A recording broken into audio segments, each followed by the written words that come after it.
તો જય ઠાકર બધા મિત્રોને સ્વાગત છે તમારું આપણા દેશી મિની બ્લોગમાં. તો હવારમાં આપણે નીકળી ગયા રોડને ડામર બધા બે ગોવાળિયા મઠ ગયા અને એક ગાર્ડનનો ગોવાળ છે અને ગાવું જાતી હતી ને ભાઈ આપણને કપા મળી ગયો છે લીલો ઘાસ. કાંઈ છે નહીં લીલો ઘાસ તો ઉકાઈ ગયેલો છે પણ બાકી જાય માભો રાખવામાં હું વીજ આપણું. પછી તો ભાઈ હું ભાઈ ગાવડા તરસ્યા છે ને આપણે ધીમે ધીમે હાંકલી લીધા પાણીએ. પછી તો ભાઈ પાણીએ ગાવડા બેસી ગયા અને ગોવાળી આગળ બેઠા હતા. પછી તો આપણે હું ધીમે ધીમે હેંડે રાખ્યા તો ભાઈ ભેં હું પાણીમાં નથી બેહતી. હવે તો બારી નીકળી ગઈ, શાળો આવી ગયો એટલે. પછી તો ભાઈ આપણે ગાવું લઈને જવાનું ટાઈમ થઈ ગયો તો હવે પછી આપણે ખાઈને આવી ગયા હતા ગાવું પાસે.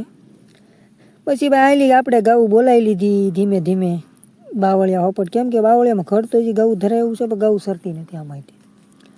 આમાં હવે ગાવું ન સરે ભાઈ, કેમ કે બધું આખું ખાઈ ગયેલી હોય એવા બાવળીઓમાં થોડા સરતા છે.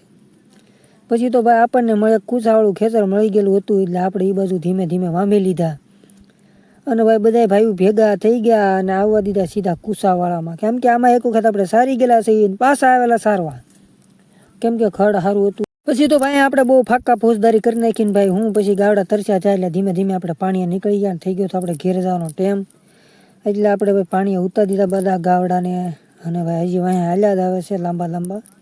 અને ભાઈ લાઈક ફોલો કરી નાખજો ભૂલતા નહીં.